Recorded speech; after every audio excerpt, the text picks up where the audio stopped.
चक्षुरुन्मिलितं येन तस्मै श्रीगुरवे नमः। गुरवे गौरचन्द्राय राधिकायै तदालये कृष्णाय कृष्णभक्ताय तद्भक्ताय नमो नमः। नमो महावदन्नाय कृष्ण प्रेम प्रदायते कृष्णाय कृष्ण चैतन्य नाम्नि गौरतुसे नमः। हे कृष्ण करुणा सिंधु दीनबंधु जगतपते गोपेश गोपिका कांत राधा कांत नमस्ते। तप्त कांचन गौरंगी राधे वृंदावनेश्वरी सवानुसुते देवी प्रणमामि हरिप्रिये। वृंदाय तुलसी देवी प्रियायै केशवस्य च कृष्ण भक्ति हृदे देवी सत्यवती नमो नमः। आजानुलंबितभुजो कनकावदातो संकीर्तने कवितरो कमलायताक्षो विश्वम्भरो द्विजवरो जुगधर्मपालो वन्दे जगत्प्रियकरो करुणावतारो। जय श्री कृष्ण चैतन्य प्रभु नित्यानंद श्री अद्वैत गदाधर शिवासादि गौरभक्तवृंद। बोल हरे कृष्णा कृष्णा कृष्णा हरे हरे हरे राम राम राम।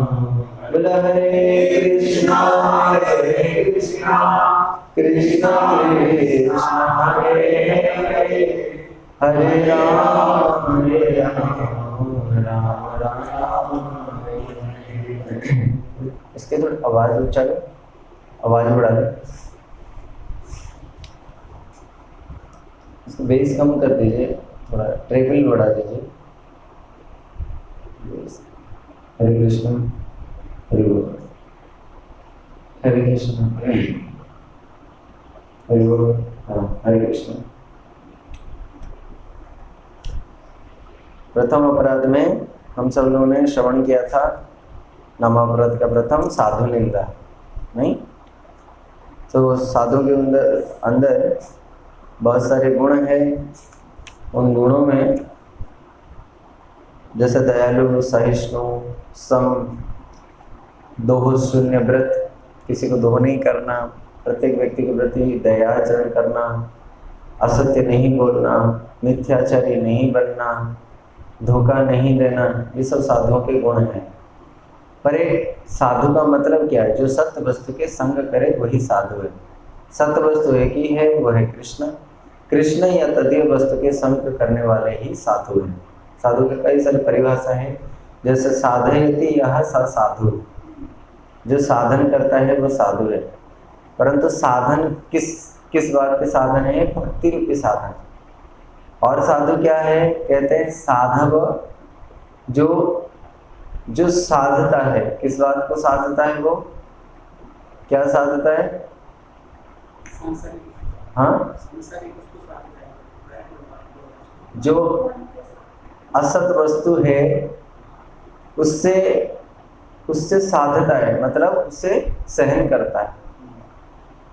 संसार में हम लोग जिस परिप्रेक्ष्य में चल रहे हैं, जो संसारिक लोग हैं ना, जो कृष्ण विमुख हैं, उनके सामने कोई चुनौती नहीं है। चुनौती भक्तों के सामने।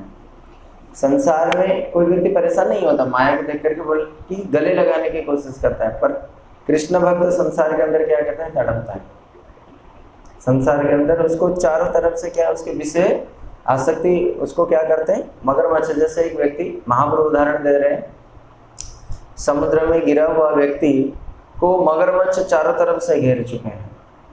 अब एक नौका है, वो नौका में वो उठने की कोशिश करता है। वो नौका क्या है? भगवान की भक्ति है। अभी वो भक्ति में उठ तो पा नहीं रहे, हमारे जैसे अभी स्थिति कैसी है, हम उठ पा नहीं रहे और चारा करें विषय कुंभिरता है भीषण दंसन, है ना, कामेर तरंग सदा करे उत्तेजन। विषय कुंभीर, कुंभीर मतलब मगरमच्छ, विषय रूपी मगरमच्छ उसको क्या करते हैं, चक्षु के माध्यम से, कर्ण के माध्यम से, गंध के माध्यम से, रूप के माध्यम से आदि आदि प्रकार से खींचता है। और वो क्या करता है, वो उठने की कोशिश करता है, परंतु जो संसार में कृष्ण को जानते नहीं है, वो तो चाहे कि हमें मगरमच्छ निगल जाए, उनके लिए वो मगरमच्छ नहीं है, उनके लिए क्या है, वो अमृत है। प्रहलाद महाराज जी उदाहरण देते हैं संसार व्यक्ति का क्या दशा है। आप सब लोगों ने स्टोरी सुना होगा, एक व्यक्ति, एक बहुत बड़ा कुआं है, कुआं के ऊपर एक पेड़ का डाली लटक रहा है, 2-4 पेड़ के डाली लटक रहे हैं, वो बीच में एक डाली में वो लटका हुआ है वो व्यक्ति। नीचे है खाई कुआं और उस कुएं के अंदर बहुत सारे सांप है, ठीक है, और ऊपर है एक मधुमक्खी का छाता, 2 चूहा है, एक काला एक सफेद, उस डाली को कुटर कुटर करके काटे जा रहे हैं। अब वो नीचे क्या है कि गिरेगा तो क्या होगा, सांप खा जाएंगे। अच्छा, बाहर वो आ नहीं सकता, बाघ उसको प्रतीक्षा कर रहे हैं, बाघ चीता शेर उसको देख रहे हैं कि वो बाहर आएगा तो खा लेंगे, नीचे जा नहीं सकता, जाएगा तो सांप उसको खा लेंगे, दंस लेंगे।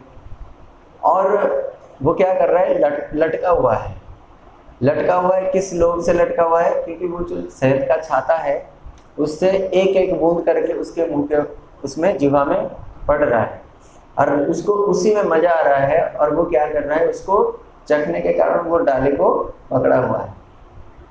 परंतु वहां पे एक और चीज भी है, 2 चूहे हैं, एक सफेद एक काला, मतलब एक दिन और एक रात, प्रत्येक दिन रात उसका क्या करते हैं, आयुर्हरति वैपुंसाम सूर्य अस्त उदयम च अस्तयनम च। सूर्य उदय हुआ, अस्त हो गया, हमें लगता है कि हाँ बस नॉर्मली जैसे सूर्योदय होता है, सनराइज होता है, सनसेट होता है, कहते हैं हम लोग नॉर्मल है। नहीं, सूर्य आए और गए तो एक 24 घंटे का आयु लेके गए, 24 घंटे के आयु हमारे लेके चले गए। इसीलिए आयुर्हरति वैपुंसा, ऐसा मत सोचो सूर्य आए और गए, वह आयु को हरण करने के लिए आए थे, हरण किया और हरण करके चले गए।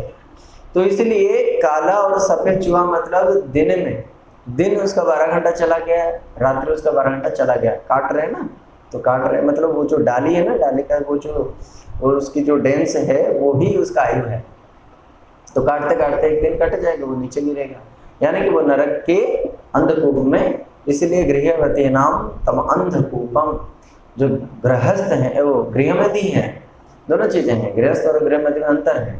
गृहस्थ जो है वो कृष्ण के संसार की व्यक्ति है, और गृहमेधी जो है उसने गृह धर्म को व्रत के माध्यम से पालन किया है। जैसे हम व्रत करते हैं ना, बड़े निष्ठा से करते हैं ना, तो ये भी व्यक्ति जो घर गृहस्थी कर रहा है, ये बड़े निष्ठा से घर गृहस्थी कर रहा है। घर गृहस्थी निष्ठा से नहीं किया जाता है, विरक्ति भाव से किया जाता है।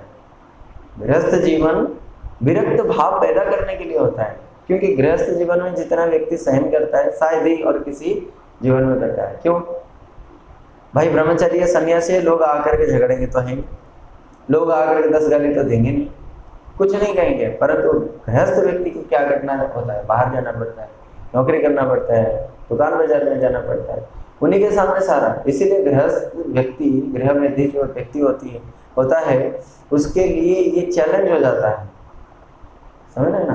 तो इसलिए उसकी दिन को और रात्रि को हरण कर रहे हैं, परंतु केवल शहद की बूंद के स्वाद के लिए वो क्या कर रहा है, लटका हुआ है। वहां पे कोई एक व्यक्ति आया है, उसने उसको बोला कि तो हाथ बढ़ा, मैं तेरे को ले जाऊंगा, परंतु उसने बोला कि नहीं, अभी शहद चल रहा है ना, जब तक शहद टपक रहा है तब तक मेरे को लटकने दो। तो वो कभी भी संतुष्ट नहीं हो सकता। इसलिए विषय कुंभिरता है भीषण दंस, कामेर तरंग सता करे उत्तेजन। नाना प्रकार की कामना है, आज ये करना है, कल वो करना है, और दिन चला जाता है। कभी लोन लेकर के, कभी लोन लेते हैं चुका नहीं पाते हैं, तो फिर हम ओवर टाइम ड्यूटी करनी पड़ती है, काफ़ी सारी चीज़ें होती हैं। तो इससे क्या हो गया, व्यक्ति जीवन का विशेष समय जो है वो चला गया। ना भोग कर पाया और ना भक्ति कर पाया। तो इसलिए एक संसारी के अंदर भी बहुत सारे गुण देखी जाती है, परंतु उनको साधु नहीं कह सकते हैं। क्यों? क्योंकि वो सत्य वस्तु के साधन नहीं करता है। अब देखो, एक भक्त बात बात में क्रोध कर लेता है, और एक दूसरा व्यक्ति जो भक्ति नहीं करता है वो बड़ा सहनशील होता है, ऐसा देखा जाता है ना। तो क्या वो साधु बन गया? नहीं। क्या वो साधु बना? क्यों भाई? साधु का तो गुण है सहनशील। अब वो सहन कर रहा है, वो सहन कर रहा है, ये सहन नहीं कर रहा है, अब हम इसे कैसे साधु कह सकते हैं? क्योंकि सत्य वस्तु का संग वो नहीं कर रहा है, ये कर रहा है। सत्य वस्तु मतलब कृष्ण का संग, यानी कि भक्तों का संग करना, माला करना। जब ये कर रहा है ना, आज नहीं तो कल तो आ जाएगा, परंतु उसकी जो सहनशीलता वो हमेशा के लिए नहीं रहेगा, अब वो भगवान की भक्ति में नहीं लग पाएगा, सत्य वस्तु का संग नहीं कर पाएगा। इसलिए 26 जो गुण है ना, उन 26 गुणों में क्या होता है कि कृष्ण भक्त के अंदर एक विशेष गुण होता है, वो है कृष्ण का शरणम। वो जो भक्त होते हैं ना, वो केवल भगवान एक के ही शरण में जाते हैं, एक भगवान कृष्ण के शरण में जाते हैं, वो भक्त होते हैं। अगर देखा जाए तो ऐसे भक्त हैं जिन्होंने दया धर्म का कोई पालन तक भी नहीं किया, परंतु वास्तव में वो दया धर्म को सार्थक किया। उदाहरण हनुमान जी। हनुमान जी ने लंका दहन किया, परंतु किसके लिए किया था? भगवान, है ना?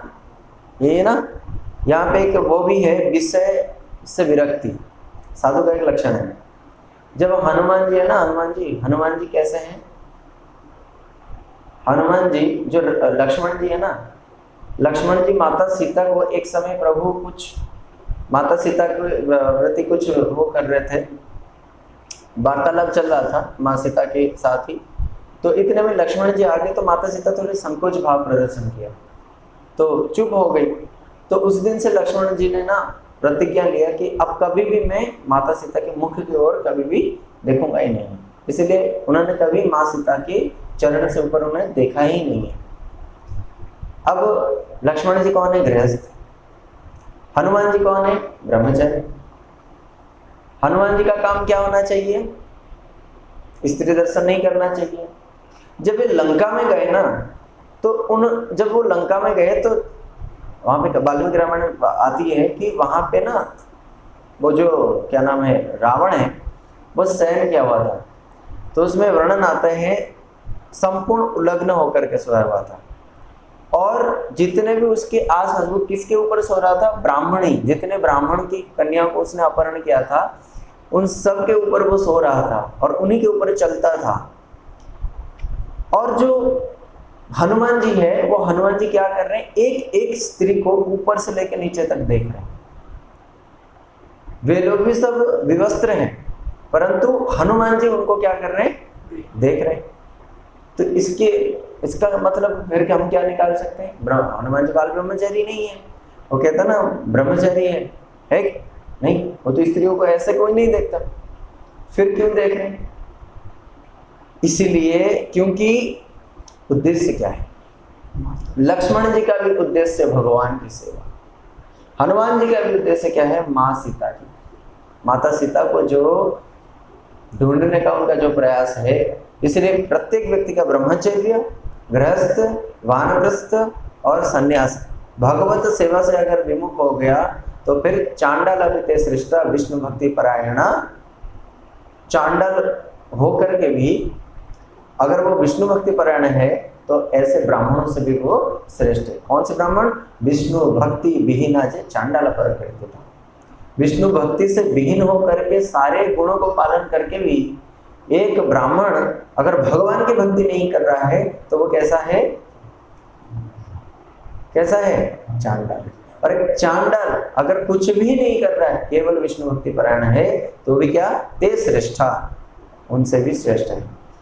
इसीलिए कहते हैं मंडनम लोक रंजनम। जैसे एक शरीर को मुर्दा है, बहुत सुंदर श्रृंगार कर दिया जाए, कोई फायदा है?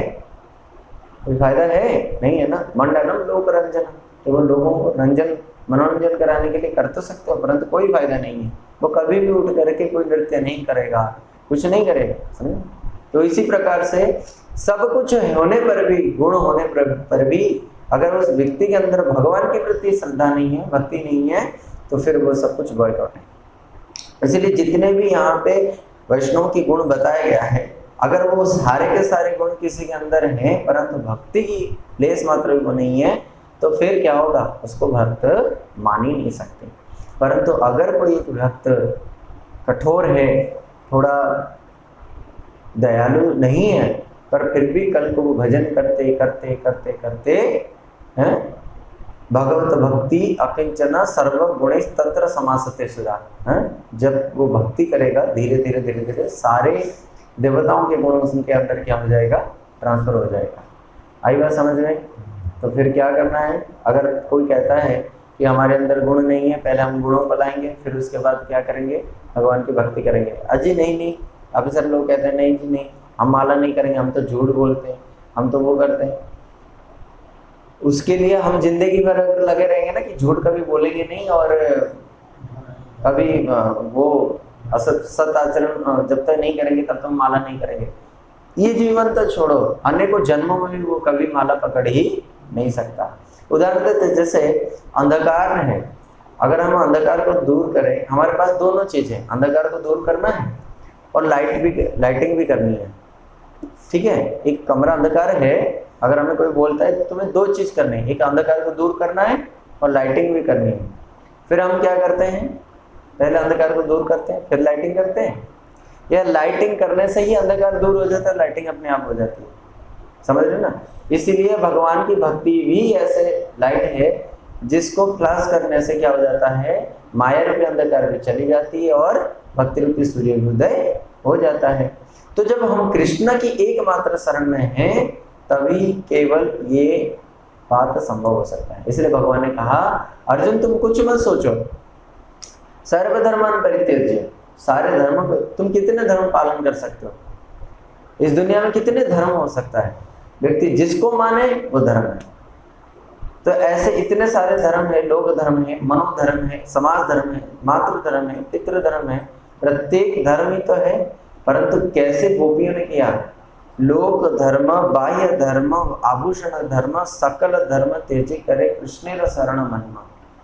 भगवान की भक्ति के लिए उन्होंने क्या किया, एक स्त्री का सबसे बड़ा भूषण है उसकी लज्जा, अगर लज्जा नहीं है तो स्त्री का वो भूषण नहीं है।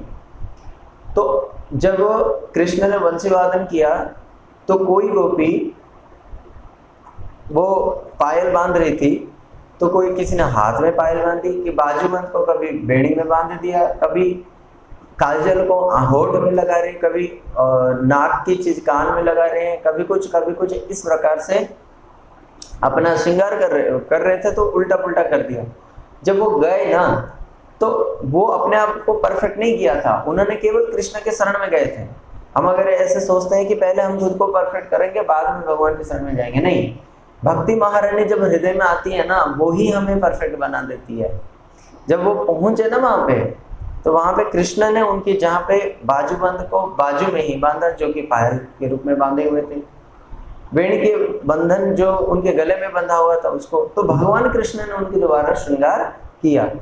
तो इसीलिए हमें केवल करना क्या है, केवल सारे धर्म को छोड़ना है। जो धर्म वास्तव में धर्म है ही नहीं है, वो धर्म कभी नित्य में हमारे साथ रहा है ही नहीं है।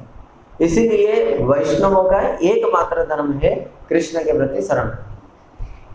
जगन्नाथ बाबा जी महाराज जब भजन कर रहे थे तो जितने भी समाज के लोग थे जानते थे सिद्ध बाबा है। जगन्नाथ बाबा जी महाराज जी क्या करते थे, जब वो कृष्ण का नाम लेते थे तो उनको अष्टसात्विक विकार हुआ करता था। ऐसे गौर किशोर दास बाबा जी महाराज जी भजन करते थे, बड़े सिद्ध थे, लोग उनको परेशान करते थे, तो वो जो पब्लिक टॉयलेट होता था उसके अंदर काफी दिन तक चले जाते। और वहां पे कोई लोग ऐसे भी बोलते हैं कि अरे वो तो बाथरूम में बैठ करके माला कर रहे हैं, तो फिर इसको कैसे समझे, बाथरूम में बैठ करके माला करते हैं तो हम भी कर सकते हैं, कर सकते हैं नहीं कर सकते, कर सकते हैं, कर सकते हैं यदि उनकी जैसे हमारे हृदय में भगवान के प्रति श्रद्धा हो तो। क्योंकि हमारे प्रत्येक कार्य क्या है, भगवान के प्रति प्रीति। शास्त्र में दो ही चीज है, तीसरा कुछ है ही नहीं। एक कुछ चीजों को छोड़ना है, एक कुछ चीजों को जोड़ना है, इससे अलग कुछ है ही नहीं है। इसको कहते हैं विधि और निषेध। विधि मतलब क्या मानना है, क्या अपनाना है। निषेध मतलब किसको वारण करना है, ठीक है ना। कुछ चीजें एक्सेप्टेड होता है, कुछ चीजें प्रोहिबिटेड होती है। एक्सेप्टेड मतलब जो चीजें विधि है। तो क्या विधि है? भगवान के प्रति प्रीति अनुकूल वस्तु को ग्रहण करना, आनुकूल्य संकल्प। अनुकूल भगवान के प्रति सब वस्तु को हम संकल्प रूप में ग्रहण करेंगे, ये विधि है।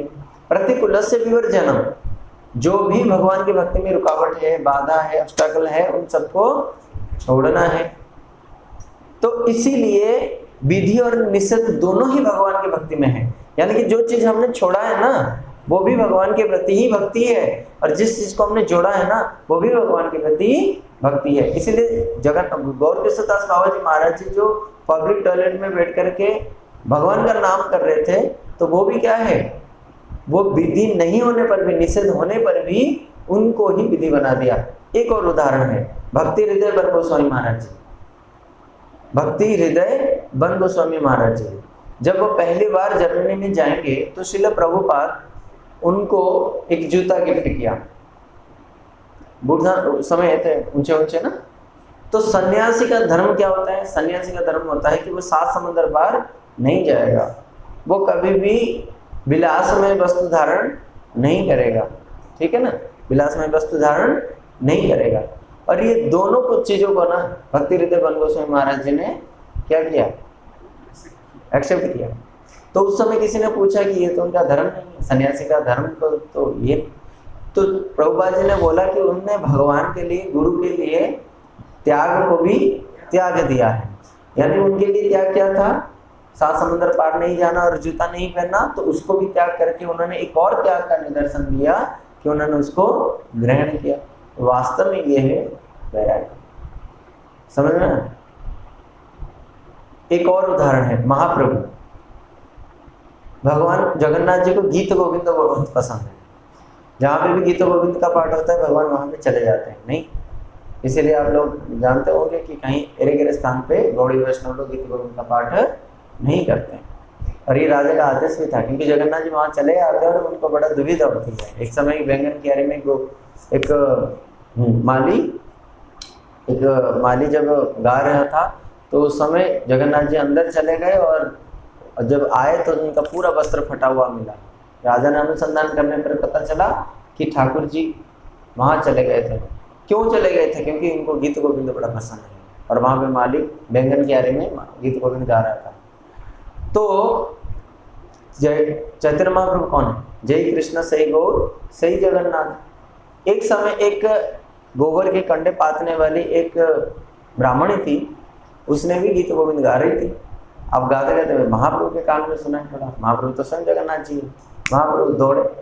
उसमें महाप्रभु तो सन्यासी है, सन्यास का धर्म स्त्री राज दर्शन नहीं करना, इसलिए प्रताप रुद्रदेव को भी उन्होंने दर्शन नहीं दिया और स्त्रियों का दर्शन उन्होंने नहीं किया। उनके एक सेवक हुआ करते थे जो उनके गुरु भाई थे, उनका नाम था गोविंद। गोविंद दौड़ के गए, बोले महाप्रभु स्त्री है। तो तुरंत जाकर के उन्होंने जो है अपना ब्रेक लगाया। बोले आज गोविंद तेरे कारण मैं जो हूँ सन्यास धर्म से बच गया, सन्यास धर्म टूटने से मैं आज बच गया। और वही महाप्रभु जब जगन्नाथ मंदिर में जाते हैं, बूढ़ी औरत को अपने कंधे के ऊपर चढ़ा करके जगन्नाथ जी को दर्शन कराते हैं। तो ये दोनों ही भगवत सेवा के लिए, इसीलिए यहाँ पे कंफ्यूजन की कोई जरूरत नहीं है। महात्मा गांधी ने बोला कि आई कैन सैक्रिफाइस 1 पर्सन, है ना, ऐसा कुछ था ना, क्या था वो? हाँ, एक व्यक्ति के लिए मैं पूरा विश्व को, एक व्यक्ति को मैं सैक्रिफाइस कर दूंगा फॉर द होल वर्ल्ड।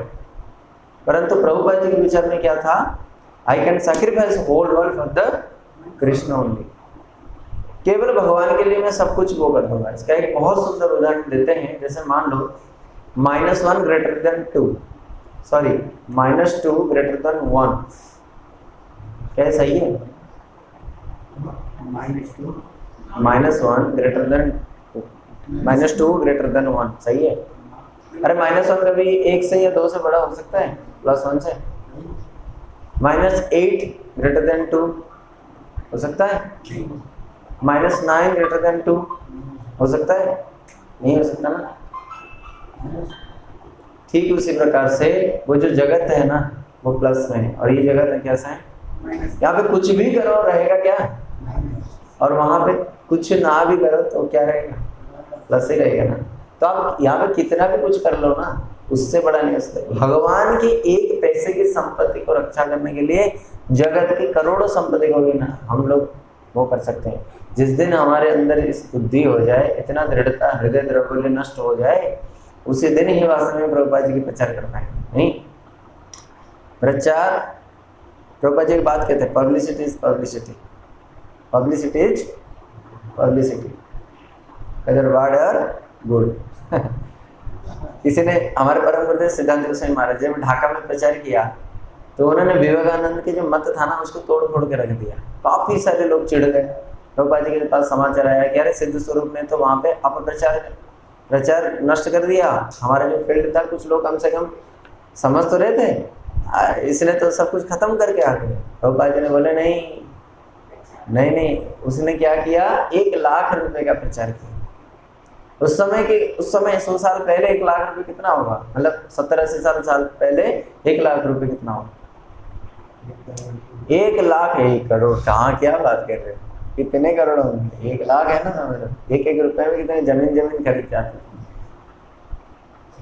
हाँ तो सोचो उस समय उन्होंने प्रचार किया तो प्रभुपाद जी कहते थे कि नहीं, वास्तव में भक्ति क्या है ये बात मैंने बोलने के लिए नहीं आया, भक्ति क्या नहीं है उसको दिखाने के लिए मैं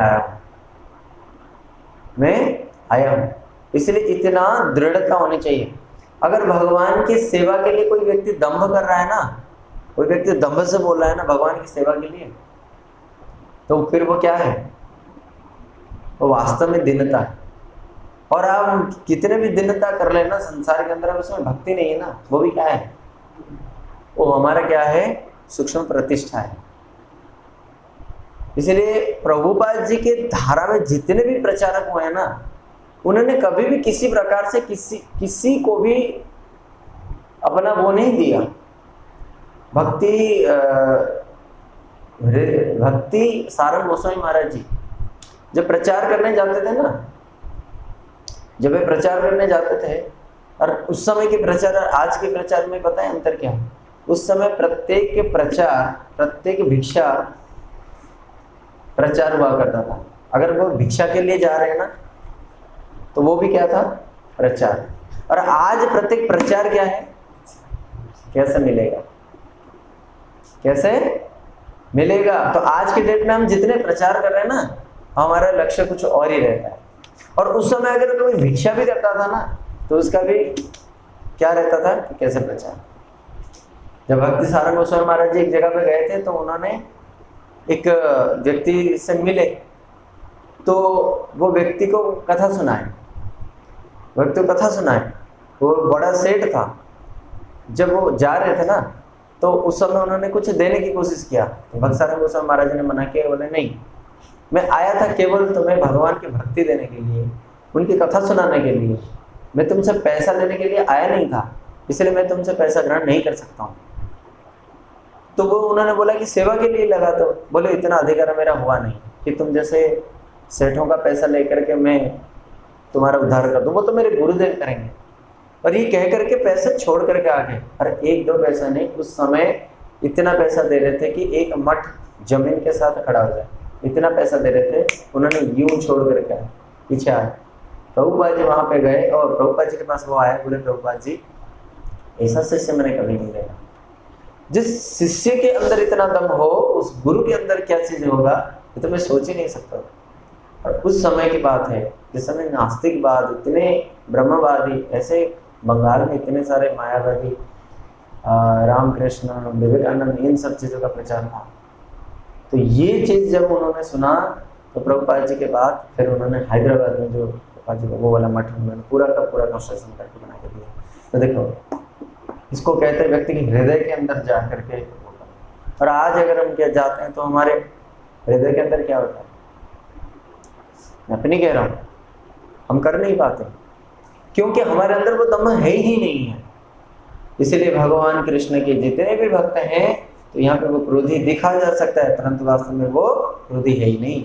इसलिए यस्यास्ति भगवत भक्तिर अकिंचना सर्वगुणी तत्र समासते सुरा। जहाँ पे भगवान की अकिंचन भक्ति है ना, अकिंचन मतलब अ इज इक्वल टू कृष्ण। भगवान गीता में कहते हैं अक्षराणाम अकारस्मि, मैं अ हूँ। अवर्ण जो है ना अ में ए बोलते हैं ना, आप लोग ए बोलते हैं, अ बोलते हैं। तो ये जो है ना ये भगवान है। किंचन मतलब जिनको इच्छा करते हैं, जिनकी इच्छा केवल अ है, यानी कि कृष्ण है।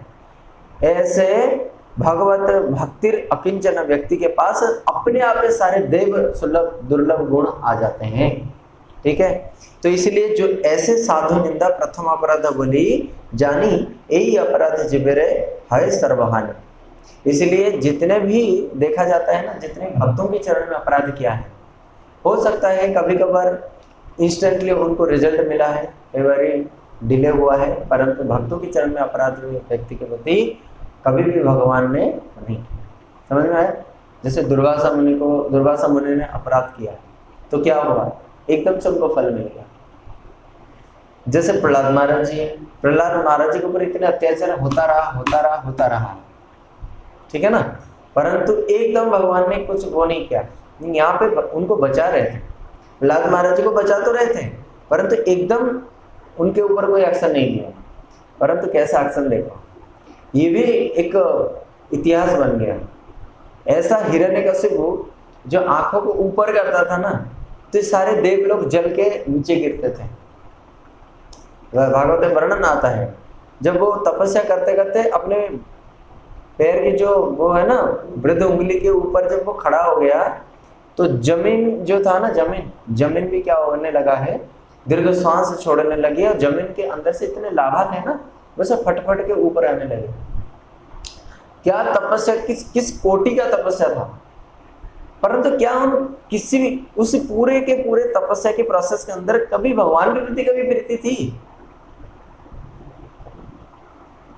ऐसा कहते हैं कि 60,000 साल जो हिरण्यकशिपु ने तपस्या किया ना भूतो ना भविष्य, ऐसा कोई किसी ने किया था और आज तक भी किसी ने नहीं किया ना, आगे चल के कोई करेगा। हिरण्यकशिपु ने जैसे तपस्या की, ठीक है ना।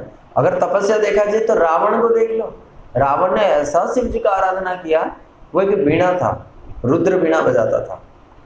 उस बीणा को वो इतना आर्टिस्टिकली बजाता था ना, शिव जी की सारे वो जटाएं खुल जाते थे। उसने ऐसा बीणा बजाया, जब बीणा के तार बार सब टूट गया ना, उसने पेट फाड़ करके आंतों को उठाया और आंतों को बजाने लग गया, और शिव जी भी बड़े प्रसन्न हो गए। आई समझ में? तो क्या उनमें कभी भी शिव जी के प्रति प्रीति थी? और जब शिव जी प्रसन्न हुए, पहला बार उसने क्या मांगा? पार्वती।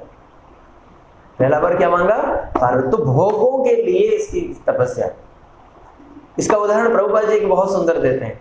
किसी ने प्रभुपाद जी को पूछा, प्रभुपाद जी हम लोग तो पैदल परिक्रमा करते हैं, देखो इन लोगों को दंडवती परिक्रमा करते हैं।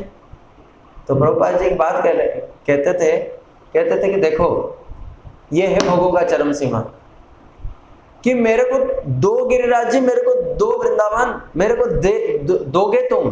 देखते हैं कैसे नहीं दोगे, हम खुद को घिस के रगड़ के वो हो जाएंगे, देख रहे हो, भगवान के लिए। हाँ, कैसे नहीं दोगे, तुम दोगे। तो इसीलिए भक्त कभी इस प्रकार वो नहीं करते। अच्छा, किसी ने मैंने बोला, मैंने कहा देखो तुम लोग तो ऐसे कहते, प्रभुपाद जी हमारे ऐसे कहते हैं। बोले फिर तुम लोग करके दिखाओ ना। हाँ, हम लोग करते हैं। बोले यार तुम लोग केवल लांछन लगा सकते हो, बड़े भक्त कहते हो तुम लोग करके दिखाओ, और हम लोग तो ब्रज में लोटपोट होता है। मैंने कहा तुम तो ब्रज में लोटपोट होते हो, तो वो थर्मोकोल क्यों ले करके पेट में वो डालते हो, फिर जा करके दंडवती करते हो? थर्मोकोल की क्या जरूरत है? ऐसा नहीं है। हर दिखने वाली चीज तपस्या, हर दिखने वाले व्रत, हर दिखने वाली चीजें हो सकता है भक्त से बहुत बड़ा करते होंगे। हिरण्यकशिपु जैसा तपस्या किसने नहीं किया? पर प्रहलाद महाराज ने कौन सा तपस्या किया था? प्रहलाद महाराज ने कौन सा तपस्या किया था? केवल भगवान के प्रति प्रीति। श्रवणम कीर्तनम विष्णु स्मरणम अर्चनम पाद सेवनम अर्चनम वंदनम सख्यम दास्य आत्मनिवेदनम है इति पुंसार्पिता भक्ति चैतन्य लक्षण। ये है उनकी तपस्या। नहीं, जो भगवान की कथा चले आराम से बैठ के, कोई दिक्कत नहीं, हम बैठ रहे आराम से सुन रहे ठाकुर जी, यही तपस्या है। अरे भगवान की कथा में जो चीज मिलेगी ना, तपस्या से वो चीज नहीं मिल सकता, क्योंकि भगवान के प्रति प्रेम जो है ना, उनकी कथा में ही मिलेगी। तपस्या से क्या करेंगे हम? आंखें बंद करके क्या हो, ज्यादा से ज्यादा भगवान अंतर चक्षु से दर्शन ही तो देंगे, अंतर चक्षु से दर्शन ही तो देंगे। परंतु भगवान की कथा के लिए यहाँ पे आती है, रघुवर भक्ति बारे छालित चित्त बिन प्रयास ही सूझे, तुलसीदास कह चित्त विलास जग बूझत बूझत बूझे। अरे तुम कथा में बैठ के देख लो, ऐसे हृदय की जो मलिन मन है ना, जो उसके अंदर जो गंदगी पड़ी है ना, जो इनर इम्पल्सेस है, जो मटेरियल कंटामिनेशंस है, ये सारे चीजें कैसे दूर होंगे?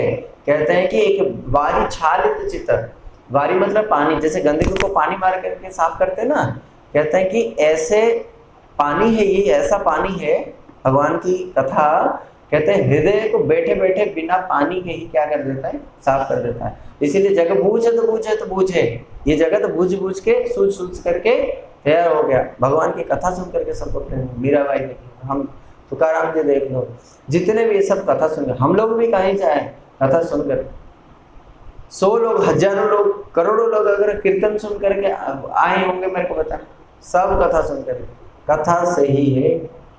इसलिए क मतलब कृष्ण, था मतलब स्थापन करना, वो चीज जो कृष्ण में स्थापन करते नहीं समझे? तो इसलिए यथा यथा परिमूर्जतेषु मत पुण्य गाथा श्रवण विधाने तथा तथा पश्यन्ति वस्तु सूक्ष्मं यथा देवांजन संप्रयुक्तम। इन कथा से ही हृदय के अंदर इतनी उपलब्धि हो जाएगी।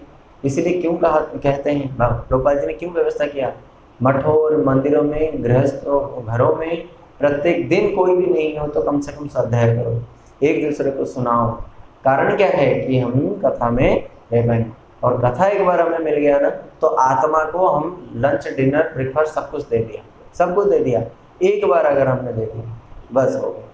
इसलिए इन सब कथा में ही हो जाता है। उन्होंने श्रवण किया, नारद जी के पास बैठकर कथा ही श्रवण किया, कीर्तनम, कीर्तन ही किया। कब किया? जब जब भी उनके ऊपर विपत्ति आए तब कीर्तन किया नहीं, निरंतर वो उन्होंने कीर्तन किया।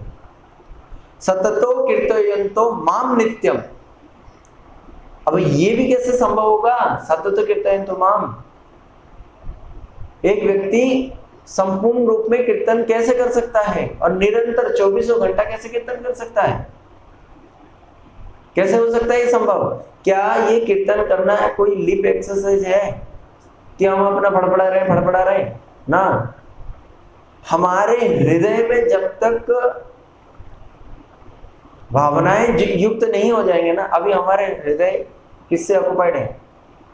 गंदे चीजों से, अनर्थों से भरा हुआ है। कृष्ण के लिए तो वहां में स्पेस है ही नहीं, तो कहां से आएंगे वो? इसलिए ये भी क्या हो जाता है, हमारे केवल एक लिप एक्सरसाइज होकर के रह जाता है। इसलिए हमें क्या करना पड़ेगा? हृदय के अंदर उनको स्थान। अब हृदय को साफ करने वाली चीज क्या है? भगवान की कथा है, ठीक है। इसलिए कीर्तनम, स्मरणम, ये सब चीजें क्या है? स्मरण। नरोत्तम दास ठाकुर कहते हैं थोड़ा थोड़ा स्मरण भी करना जरूरी है। मेरे भगवान जब बचपन में छोटे थे, नारद जी उनको देख के हंस रहे हैं, रो रहे हैं, घुटनों के बल प्रभु चल रहे हैं, जो हमने गुरु जी ने कथा सुनाया था उसको थोड़ा सा मनन भी करो। नरोत्तम दास ठाकुर कहते हैं साधन स्मरण लीला तहात न करिए है। बैठो एक जगह बैठ करके जाओ राधा कुंड, वहां पे राधा कृपा कटाक्ष गाओ, वहां पे वो स्तोत्र गाओ जहाँ पे कृष्ण भी बैठ करके क्या करते हैं कि मैं एक ही नाम को जप करता हूँ, मेरे लिए एक ही महामंत्र है, क्या? राधा राधा राधा। यथा कुंडम प्रियम तथा सर्वगोपेषु सेविका विष्णुर अत्यंत वल्लभा। विष्णु के जो अत्यंत प्रिया है वह राधा जी। इसलिए किसने बोला कि अरे कृष्ण तुम ये पेट के अंदर हाथ घुसा के रखे क्या कर रहे हो? पेट में दर्द हो रहा है? जैसे हम लोग आदमी करते हैं ना, ऐसा लगता है ना कि अगर कोई व्यक्ति को पता ना हो वो क्या देखेगा, अरे यार आप कुछ दिक्कत तो नहीं, पेट ठीक तो है, पेट में हाथ घुसा क्या कर रहे हो? तो सका कर बोलते हैं कि कृष्ण तुम क्या कर रहे हो? पेट में दर्द हो रहा है क्या? बोले क्या कर रहे हो? गायत्री कर रहे हो? बोले हाँ। बोले कौन सी गायत्री कर रहे हो? तो कृष्ण कहते हैं राधा राधा राधा, मेरा एक ही गोत्र है, मेरा एक ही जप है, मेरा एक ही ध्यान। आप लोग वो वाला भजन सुना है, राधिका स्तोत्र या राधिका राधेव आराध्यते मया, सुना? कृष्ण स्वयं कहते हैं। हाँ, राधा स्तोत्र है, बहुत सुंदर है, मेरे को याद नहीं है। स्वयं नहीं, राधा स्तोत्र है, स्वयं भगवान ने उसको गाया, ब्रह्मांड पुराण में स्वयं भगवान ने गाया है। गृहे राधा बने राधा, राधिका ने सदा। बहुत सुंदर स्तोत्र है, मैं भेज दूंगा ग्रुप में, आप उसको गाना। बहुत सुंदर स्तोत्र है। स्वयं भगवान कहते हैं कि बस मेरा तो यही है, और मैं अगर किसी चीज का चाकर हूं ना, तो मैं केवल राधा जी के आदेश का चाकर हूँ, मैं उनके आदेश का चाकर हूँ। किसी दिन अगर राधा जी एक छोटी सी ग्लिम्स भी अगर मेरे को दे दें, और अगर कहते कि कृष्ण तुम्हें ये सारे जितने भी गोप गोपियां हैं ना, इनके नौकर बन के रहना पड़ेगा, तो राधा जी के एक झलक पाने के लिए मैं वो कर सकता हूँ। हे राधे, तुम्हारे लिए तो मैं मरता हूँ, तुम्हारे लिए तो मेरा जीवन है, और अगर जीवन नहीं हो तो क्या उस देह का कोई लाभ है? आत्मा तो राधिका तस्य, मेरे तो आत्मा तुम ही हो, इसलिए मैं आत्मा राम हूँ, राधा रमण हूँ मैं, और तुम ही नहीं हो तो मेरा क्या अस्तित्व है? इसलिए पूरे भागवतम, पूरे ब्रह्मांड पुराण, जितने भी शास्त्र है ना, उसमें अगर देखा जाए तो हमारे महाप्रभु के हिसाब से सब कुछ राधा परक ही है। इसलिए ये जितने भी ऐसे संतों के हृदय में भगवान की विराजमान है, जो भक्ति के प्रचार प्रसार में लगे हुए हैं, ऐसे साधुओं के निंदा करना ही प्रथम अपराध में आता है। इसको कहते हैं साधु निंदा।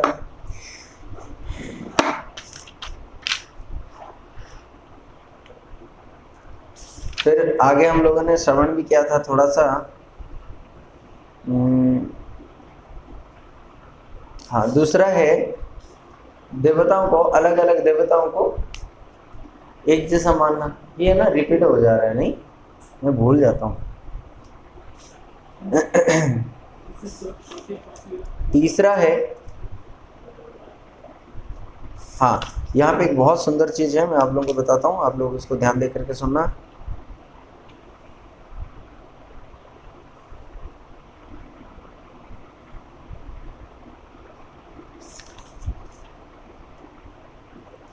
ये ना यहाँ पे एक बहुत सुंदर इसमें एक विचार आया है। हरिदास ठाकुर कह रहे हैं कि जो साधु हैं, तो कुछ यहाँ पे और टॉपिक यहाँ पे लिया है, वर्णाश्रम के बाह्य चिन्ह क्या है, यानी कि वर्णाश्रम धर्म भी यहाँ पे आया है।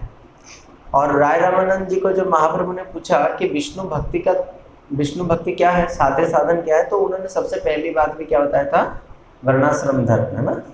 विष्णु के वर्णाश्रम धर्म पालन करना विष्णु भक्ति से माने, क्योंकि वर्णाश्रम धर्म कहाँ से आया है? चातुर्वर्णम मया सृष्टम गुण कर्म विभाग से, भगवान से आया है, इसलिए भगवान के आदेश मानकर पालन करने से विष्णु भक्ति होगी। तो इसलिए कहते हैं वर्णाश्रम चिन्ह नामा वैसर रचना साधुर लक्षण कबू नहाय गणना।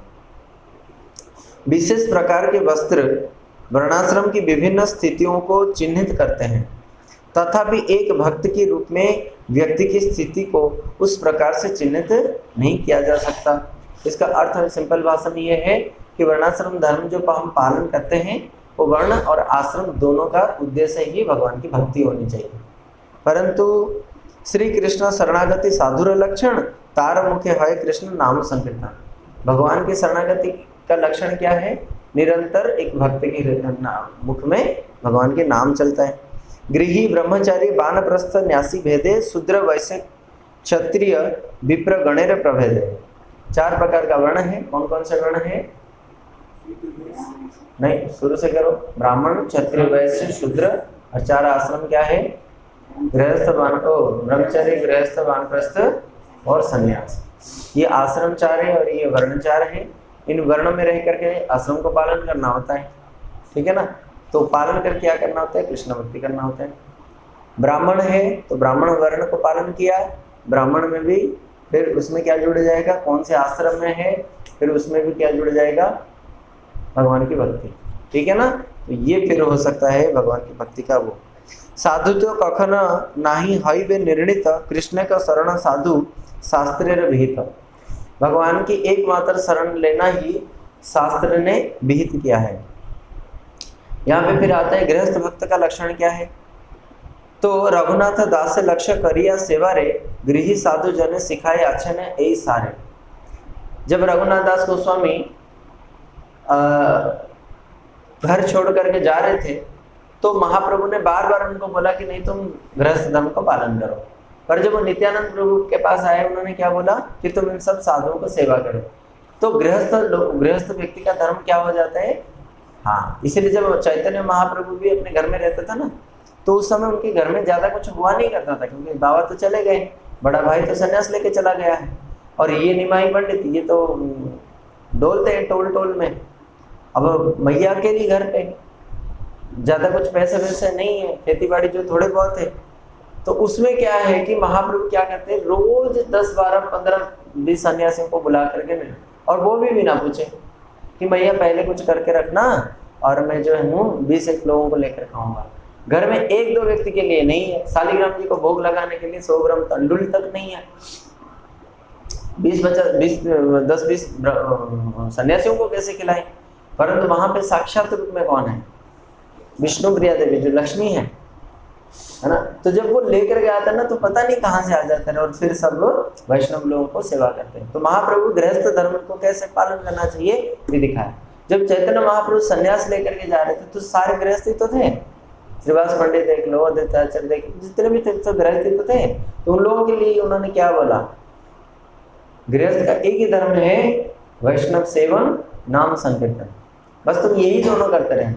वैष्णव लोग अपना भजन करेंगे, तुम उनकी सेवा कर करके चित्त को शुद्धि करना, और क्या करना, भगवान का नाम करना, दूसरा तीसरा और कुछ नहीं करना।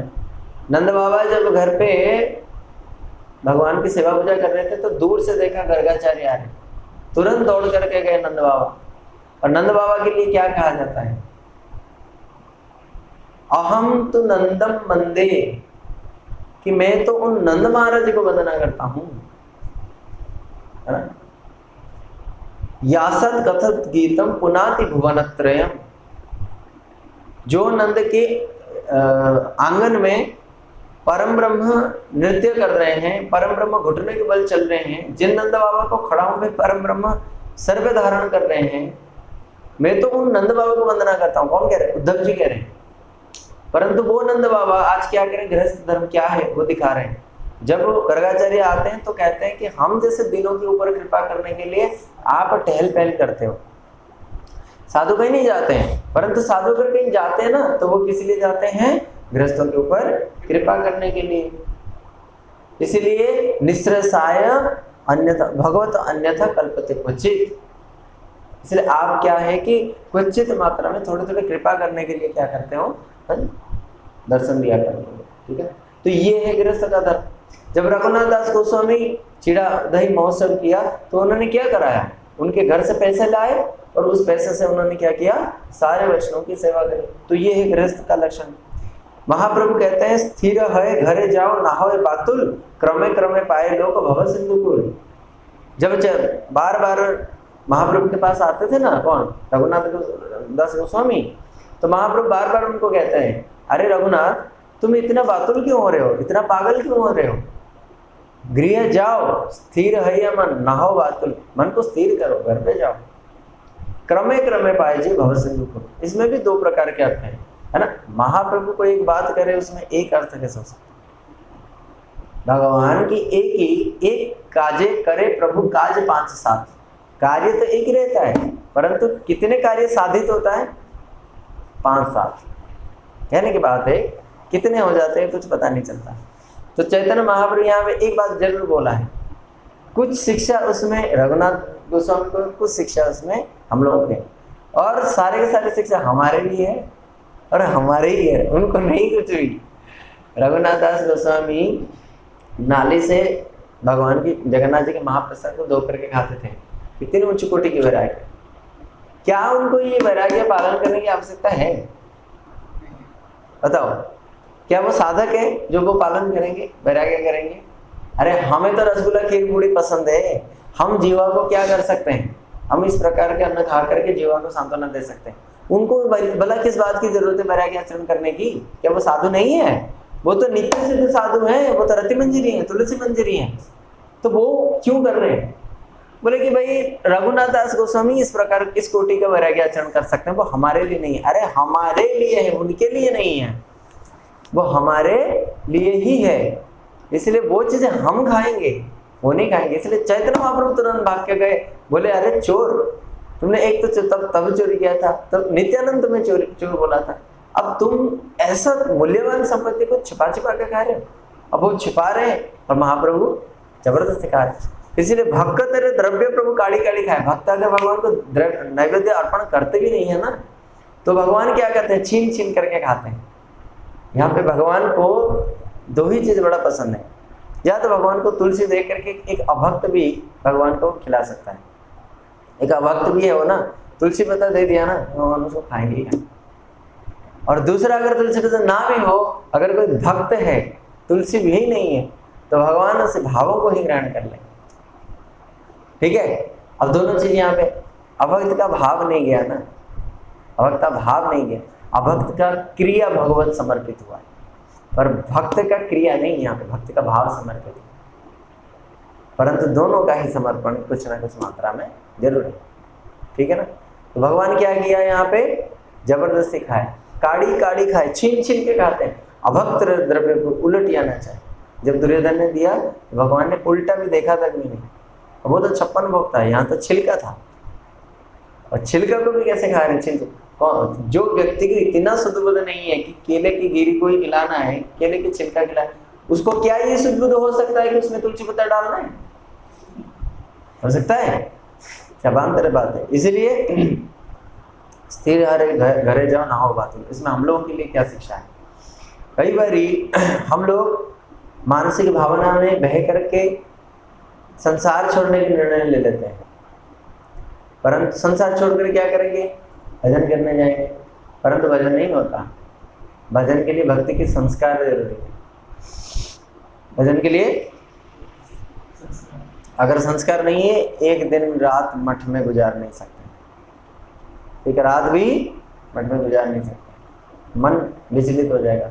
और कई साल तक भक्त लोग भक्ति करके भी 30-40 साल लाल कपड़ा होने के बाद भी शादी करके चले जाते हैं, संसार का समय चले जाते हैं। इसके पीछे क्या कारण है? उतना संस्कार, जितना संस्कार उनके अंदर था उतना संस्कार ही उन्होंने खर्च किया वहां पर। और जिस दिन वो संस्कार खत्म, चलो भाई गेट लॉस्ट, तुरंत, पता है नहीं, देख रहे हैं, ये है संस्कार। इसलिए हम अपने विचार से नहीं जा सकते, हम तो केवल प्रार्थना कर सकते। हमें भी कभी ऐसा दिन आएगा कि हम भी संसार को त्याग करके जाएंगे। और संसार, एक होता है संसार को छोड़ना, एक होता है संसार छूटना, एक होता है संसार छूटना। इसीलिए हमें क्या करना चाहिए, ज्यादा से ज्यादा मात्रा में क्या है ना, भगवान की कथा कीर्तन में रहना चाहिए। देखो, अगर कथा कीर्तन में नहीं रहता ना, एक चीज जरूर देखना, हम लोग शहर में रहते हैं, हम लोग सोसाइटी के अंदर रहते हैं।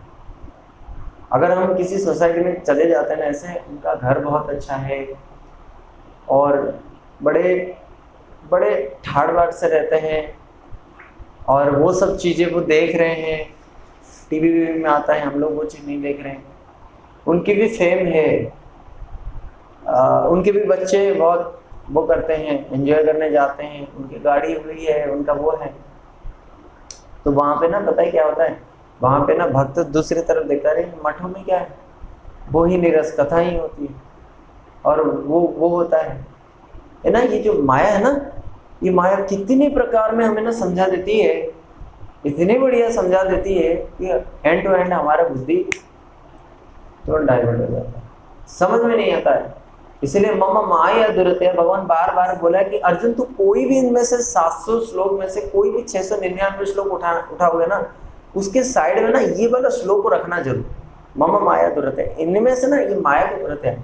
इसीलिए कृष्ण कॉन्शियसनेस होना तो जरूरी है, और साथ ही साथ क्या जरूरी है, माया कॉन्शियसनेस होना। ऐसा नहीं कि ओवर कॉन्फिडेंट होंगे, हम भगवान की भक्ति कर रहे हैं, आग में हाथ डालेंगे आग में नहीं जलाएगी। भगवान की भक्ति कर रहे हैं तो माया को भी दर्शन करेंगे, माया का भी स्पर्श करेंगे, तो माया भी हमें जलाएगी नहीं, इतना बड़ा हुआ ही नहीं। तो ये दोनों चीजों को, ये जो श्लोक है ना, मम माया दुरत्या, ये दुरत्या जो माया है ना, वो हम लोगों के लिए नहीं बोला है, वो देवताओं के लिए बोला है। और वो देवता जो हमें मोहित करते हैं, वो देवता जो हमें मोहित करते हैं, तो सोचो हमारी क्या स्थिति होगी।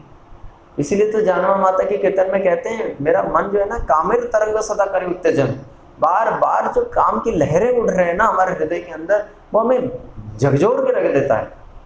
तो हे प्रभु, ऐसे स्थिति में क्या करें? यह न समय बंधु तुम्ही कृष्ण कृपा सिंधु, ऐसे समय में मैं पड़ा हूं तो मेरी बंधु केवल कौन है? कृपा सिंधु आप हैं कृष्ण। तो ऐसे ही इसीलिए छोड़ना नहीं है, हमें केवल कथा कीर्तन के अंदर रहना है और उन चीजों में जाना नहीं है जो चीजें हमारे मन को क्या करें? पोषण से बचाएं। इसीलिए तावत कर्माणि कुर्वित न निर्विद्यत यावता, तब तक कर्म करते रहो जब तक ना निर्विद्यत या जब तक हमारे अंदर वैराग्य ना आ जाए, है ना। मत कथा श्रवणादो वा श्रद्धा जावन न जायते। अब हमारे हृदय में श्रद्धा नहीं है, भक्ति नहीं है, हम घर में लड़ाई हो गया, हम मठ में आ गए, ऐसे टिकेंगे नहीं, ऐसे टिक नहीं पाएंगे।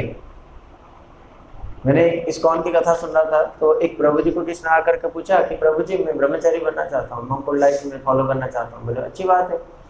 बोले कुछ योग्यता भी है? बोले हाँ है ना, बहुत बड़ी योग्यता है। बोले क्या है? तो जब मेरी पत्नी मरी थी ना, तो उस समय मैंने एक बूंद आंसू भी नहीं निकला था मेरे आंखों से। बोले देख, जिसकी पत्नी सबसे ज्यादा आसक्ति पत्नी में होती है, पत्नी मरने पर अगर किसी की आंखों से आंसू नहीं है तो आज सारा खाक पत्थर है तू क्या ब्रह्मचारी बनेगा? अरे ब्रह्मचारी जीवन तो फुल ऑफ इमोशंस होना चाहिए, हर प्रकार के। उसको गुस्सा भी आए, उसको भावना भी आए, दूसरों को देख करके दया भी करे, टॉलरेंस हो, कंपैशनेट हो, प्रत्येक चीज उसके अंदर कुट कुट के भरे हो। भगवान को भक्ति करने जा रहे हैं, माला गांथेगा, अगर उसमें भावना ही नहीं होगी तो उस माला गांथने का क्या भावना से भगवान को वो देगा? जबरदस्ती अगर हम केवल ब्रह्मवादियों की तरह ऐसे करेंगे, ज्यादा समय नहीं। प्रसाद बनाओ, देखो 10 मिनट में प्रसाद नहीं, 15-20 मिनट, आधा घंटा, जो 10 मिनट में प्रसाद बन सकता है आधा घंटा लगा करके कृष्ण इसको पाएंगे। एक एक चीज को ध्यान में रखते हुए, यही राधा रानी खड़ी है, यही ललिता जी खड़े बोल रहे हैं मेरे को, मेरे अंदर जो भी प्रेरणा है अभी मेरे को दिख नहीं रहा है, परंतु ये लोग मेरे को हेल्प कर रहे हैं, मेरे को शासन कर रहे हैं, शासन करके कह रहे नहीं ऐसे नहीं ऐसे करो। इसको ना साधन स्मरण लीला, नरोत्तम दास ठाकुर कहते हैं ये चीजों को प्रैक्टिस करो। पाहत न करियो हेला, इसमें अवहेलना नहीं करना। सुबह उठो, चुपचाप बैठो और गिरिराज जी की परिक्रमा करने जाओ, 10 मिनट में आपकी परिक्रमा पूरी हो जाएगी। अब देखना सुबह मन कितना प्रसन्न हो जाए। आज सुबह मैंने गिरिराज जी की परिक्रमा किया, और होता भी यही है, जितना फल शारीरिक रूप में नहीं मिलता ना, उससे कई ज्यादा फल मानसिक रूप में मिलता है। क्योंकि मानसिक रूप में हम 10 बार कर सकते हैं, मानसिक रूप में आप पूरा मुहाना मंडी, फल मंडी को भगवान के भोग लगा सकते हैं, मानसिक रूप में आप पूरा अल्बर्ट हॉल को भगवान का मंदिर बना सकते हो, मानसिक रूप में आप पूरा सिटी पैलेस भगवान को दान कर सकते हो। शारीरिक में होता नहीं, इसीलिए फल ज्यादा इसमें है। इसीलिए ताहत ना करिए हेला, उसमें कभी अवहेलना मत करना। इसलिए बातुल ना हो, मतलब हम लोगों के लिए उनका ये शिक्षा है कि जल्दबाजी मत करो जब तक श्रद्धा जावन न अजायते, जब तक श्रद्धा जन्म नहीं हो जाता है। एक दिन भी ऐसा आता है जब हम बाहर में, एक समय जो श्रील गुरुदेव की कथा सुनता था, बार बार सुनने के बाद ना एक समय में ऐसा हो गया था कि अब तो कुछ भी अच्छा नहीं लग रहा है, खाली सेवा करूँगा। वहाँ पे रहता था मठ में, तो ऐसा था कि रोज माला गांथना और सुबह से लेकर के रात तक वो करता था, क्या नाम है, ठाकुर जी की सेवा पूजा, और बड़े भावना से, बड़े भाव से ऊपर करता था। परंतु फिर पता है ना इसमें सबसे बड़ा बाधा क्या है, जब हम करते हैं ना, कुछ समय ऐसा होता है कि बार बार ना हमारे को नहीं, मैं अपराध नहीं करूंगा, इतना सुंदर संपत्ति तो मेरे हाथ में जब अब जा करके लगा है। वो रूप गोस्वामी, रति मंजरी, रूप मंजरी, इनकी जो बिला पुष्पांजलि, चाटु पुष्पांजलि ग्रंथ को पढ़ रहे थे ना, तो प्रभु जी की कथा सुनने जाते थे, तो हृदय ऐसा हो गया था बिल्कुल, मतलब अब ऐसा तो हृदय हो गया था कि जब आरती कर रहे हो ना, तो ना भी वो करो कि आंखों से आंसू निकल जाए, आंखों से आंसू निकल जाए, ऐसा होता था।